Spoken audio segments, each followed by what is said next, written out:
This is a world full of people with Down syndrome. None of them can tie their shoelaces. But this boy is an exception. Even before he was born, his parents were overjoyed. But the doctor was a bit concerned, because after an examination, it turned out this child was a little different. When the mother heard this, her smile vanished instantly. It turned out he was an abnormal fetus. The doctor asked them to decide whether to keep the child. In the end, the parents chose to give birth to him, but the medical staff were so preoccupied with taking photos of the boy that they left the pregnant woman all alone. Her husband had no choice but to sound the alarm. Even when John was just a baby, people would constantly crowd around his window to gawk. As he grew older, the crowd of onlookers grew larger. Day and night, the onlookers never stopped. 5 years later, he finally reached kindergarten age. His parents were reluctant to send him to school. As soon as he walked in, he saw that all his classmates' shoelaces were tied together. The teacher didn't know how to solve it, because she couldn't tie her own shoelaces either. But John could easily untie the knotted laces. Soon it was his 6th birthday. His parents gave him a pair of new leather shoes as a birthday present. However, to everyone's surprise, he was able to tie the laces while blindfolded. Seeing this,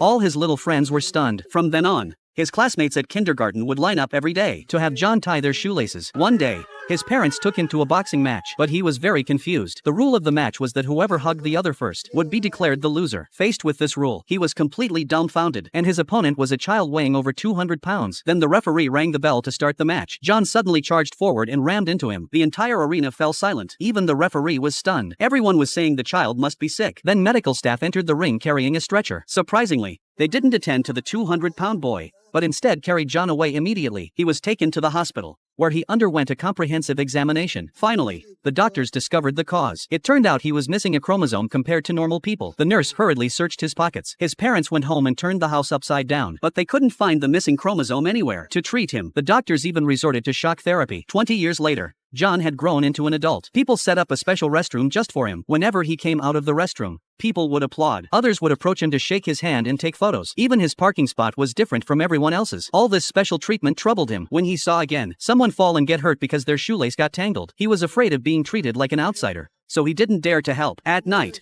watching his parents so affectionate with each other, he wanted to find his own partner too, so he went out onto the street, watching others in sweet embraces. He looked on with envy. Just then, a girl spotted him and immediately pulled the curtain shut, so he had no choice but to walk over to the window across the street. But the result was the same.